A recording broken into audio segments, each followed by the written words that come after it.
আল্লাহ তাআলা কোরআনে বলেছেন বিসমিল্লাহির রহমানির রহিম ওয়া ইযা হুয়্যিতুম বিতাহিয়্যাতিন ফাহাইয়্যু কাআহসানা মিনহা আও রুদ্দুহা। কেউ যখন তোমাকে সালাম দিবে, তোমাকে তাহিয়া, ইসলামের তাহিয়া ও সালাম, কেউ যখন তোমাকে সালাম দিবে এই সালামের জবাব দাও।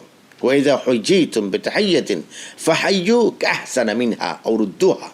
আল্লাহ বলেছেন প্রথম কথা হলো যে তুমি তোমার প্রতি সে অভিবাদন জানালো এর থেকে উত্তমভাবে অভিবাদন জানাও। পদ্ধতি কি? কোরআনের ব্যাখ্যা হলো নবীজির হাদিস। রাসূল করিম সাল্লাল্লাহু আলাইহি ওয়াসাল্লাম বসে আছেন, একজন সাহাবী এসছে, বলেন আসসালামু আলাইকুম। লক্ষ্য করুন, সাহাবী এসে বলছেন আসসালামু আলাইকুম, রাসূল বলছেন ওয়া আলাইকুম আসসালাম ওয়া রাহমাতুল্লাহ। কোরআনে যেটা আসছে ফাহসানা মিনহা, ফাহসানা মিনহা, তাকে তার চেয়ে বেটারটা বলো। তো সাহাবী বলেন আসসালামু আলাইকুম, রাসূল বলেন ওয়া আলাইকুম আসসালাম ওয়া রাহমাতুল্লাহ। ও রাহমাতুল্লাহ শব্দটা রাসূল বাড়ালেন। একটু পরে আরেকজন সাহাবী এসেছেন, তিনি এসে বলছেন আসসালামু আলাইকুম ওয়া রাহমাতুল্লাহ, তিনি এক শব্দ বাড়িয়ে বলছেন। এবার নবীজি জবাব দিচ্ছেন ওয়া আলাইকুম আসসালাম ওয়া রাহমাতুল্লাহি ওয়া বারাকাতুহু। লক্ষ্য করুন, নবীজি প্রথমবার বললেন ওয়া আলাইকুম আসসালাম ওয়া রাহমাতুল্লাহ, এবার বললেন ওয়া আলাইকুম আসসালাম ওয়া রাহমাতুল্লাহি ওয়া বারাকাতুহু। এবার আরেকটু বাকি আছে, আরেকজন সাহাবী এলেন এবং তিনি পুরোটা বললেন আসসালামু আলাইকুম ওয়া রাহমাতুল্লাহি ওয়া বারাকাতুহু। এবার নবীজি কি বলছেন? নবীজি বলেন ওয়া আলাইকুম আসসালাম। নবীজি আর বাড়ালেন না। তার মানে হলো আমরা যখন সালাম দেওয়ার ক্ষেত্রে হলো আমি রাসূলের সুন্নাহ অনুসরণ করব। আমি শুধু বলতে পারি আসসালামু আলাইকুম।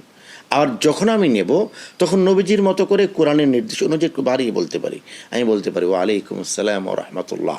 আবার যদি কেউ আমাকে বলে আসসালামু আলাইকুম ওয়া রাহমাতুল্লাহি ওয়া বারাকাতুহু, তখন আমি বলবো ওয়া আলাইকুম আসসালাম ওয়া রাহমাতুল্লাহ ওয়া বারাকাতুহু, এতটুকু বলা যায়, অথবা শুধু ওয়া আলাইকুম আসসালাম বলা যায়।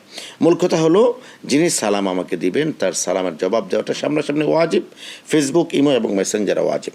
লক্ষণীয় বিষয় হলো সালামটা বিশুদ্ধভাবে দেওয়া অবশ্যক দায়িত্ব।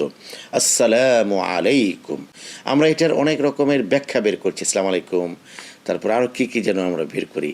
না, সালাম হলো এটা ইসলামের বিধান। রব্বুল আলামিন তার নবীকে সালাম পাঠিয়েছেন, আসসালামু মিন্না, কোরআনের মধ্যে এটা আসছে। তারপরে রাসূল করিম সাল্লাল্লাহু আলাইহি ওয়াসাল্লাম সাহাবায়ে কেরামকে বিশুদ্ধভাবে সালাম দেওয়ার কথা বলেছেন। এজন্য সালাম স্পষ্টভাবে, সুস্পষ্টভাবে এবং বিশুদ্ধভাবে দেওয়া এটা ইসলামের বিধান। আসসালামু আলাইকুম বা এই সেই বিভিন্ন রকমের বাংলা সালাম আছে, এগুলো থেকে আমাদের বেঁচে থাকতে হবে।